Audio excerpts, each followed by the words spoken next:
नमस्कार साथियों, कैसे हैं आप सभी। आशा करते हैं कि आप अच्छा होंगे और अपने जीवन में बहुत सुंदर सुंदर खूबसूरत क्षणों को बना रहे होंगे।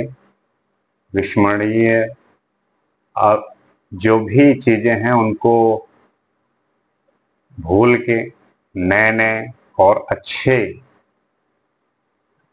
परिवर्तन कर रहे होंगे।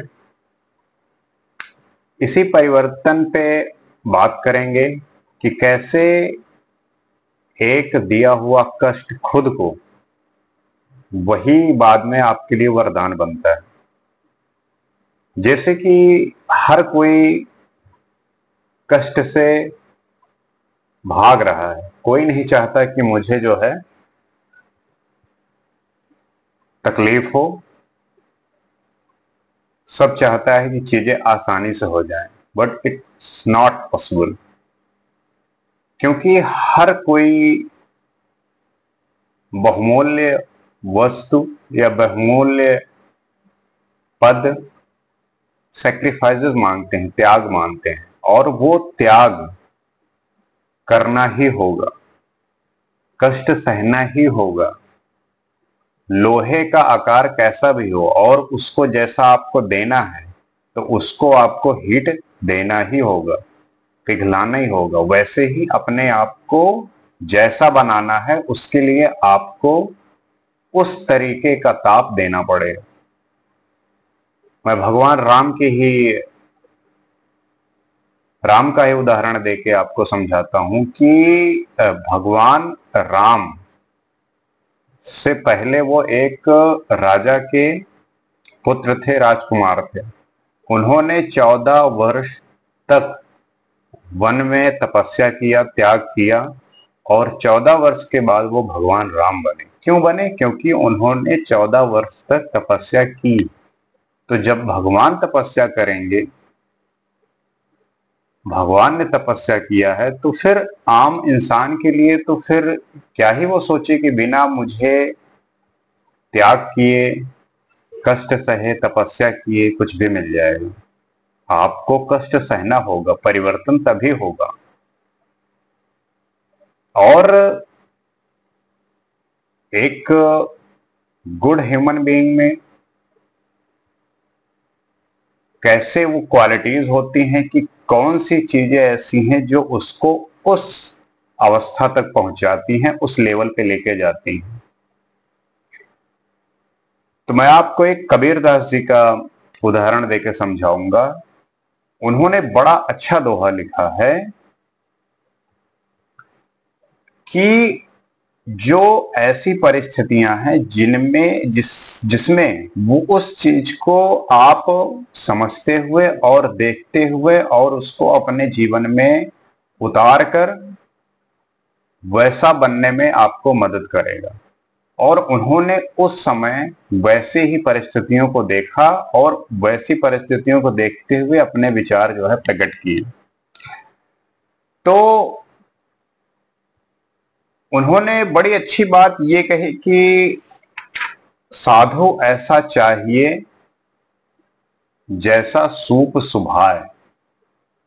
साधु ऐसा चाहिए जैसा सूप सुभाए। और ऐसा उनका कहने का तात्पर्य यह है कि साधु एक जो राइट ह्यूमन बीइंग होता है वो ऐसा होना चाहिए कि उसमें एक फिल्टरेशन, एक सही और गलत में भेद का अंतर पता होना चाहिए। जैसे आप मशीन देखते होंगे या गांव वगैरह में अभी भी जो सुपा का यूज करते हैं, उसमें क्या होता है कि जो ग्रेन्स होता है, फूड ग्रेन्स होता है, उसको वो अपने पास रख लेता है और जो अनवांटेड थिंग्स होते हैं उसको निकाल देता है। जो भी कचरा होता है, जो भी गंदा होता है, वो सब निकाल देता है। तो कबीरदास जी यही कह रहे हैं कि साधु ऐसा चाहिए जैसा सूप सुभाए, सार सार को गही रहे और थोथा दे उड़ाए। जो भी फूड ग्रेन्स हैं उसको अपने पास रखता है और जितने भी थोथा हैं, जितना भी अनवांटेड चीजें हैं उसको निकाल देता है।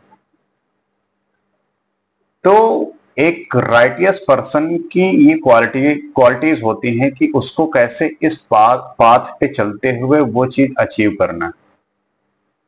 जैसे कि किसी भी चीज को नापने का तरीका होता है, वैसे ही व्यक्ति को भी जानने का और नापने का एक मेथड होता है, एक प्रोसेस होता है।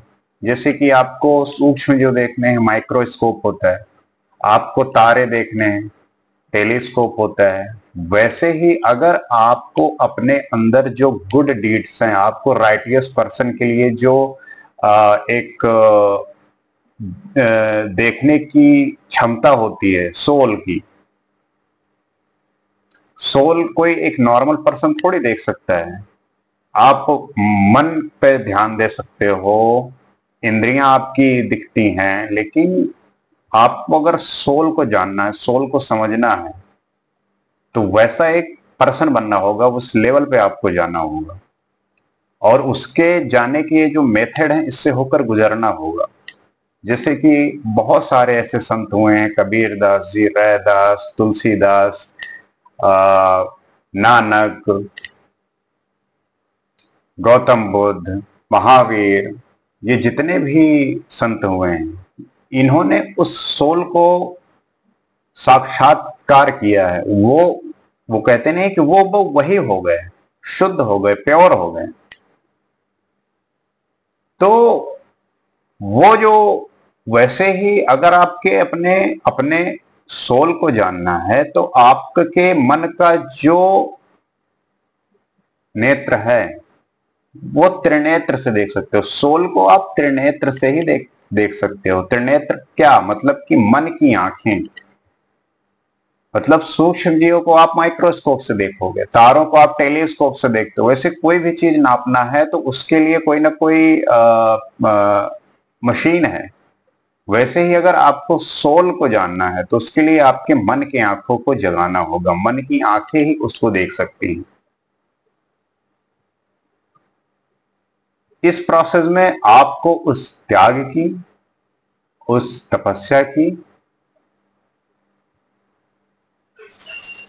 करनी होगी, क्योंकि तभी वो संभव है, तभी वो पॉसिबल है। और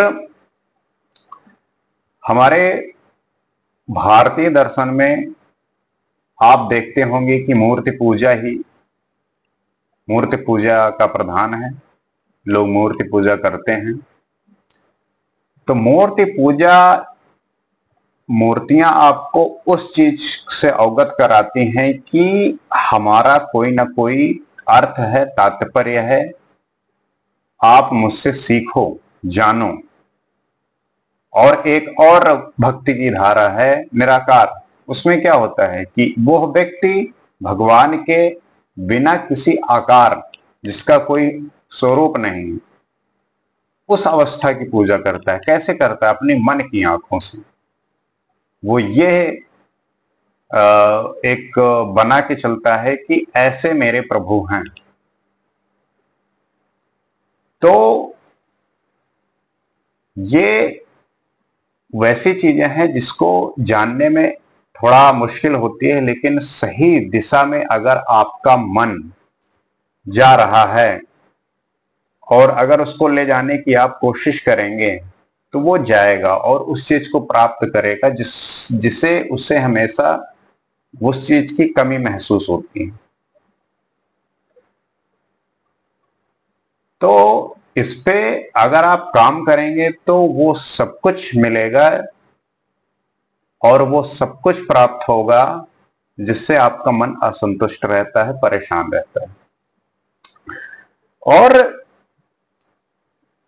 भक्ति की धारा में हमेशा दो चीजें रही हैं, एक ज्ञान योग रहा है और एक भक्ति योग रहा है।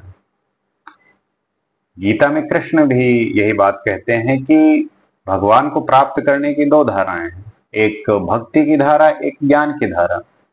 भक्ति की धारा में आपको अपने भगवान के प्रति अपने आप को संपूर्ण रूप से समर्पण करना होगा।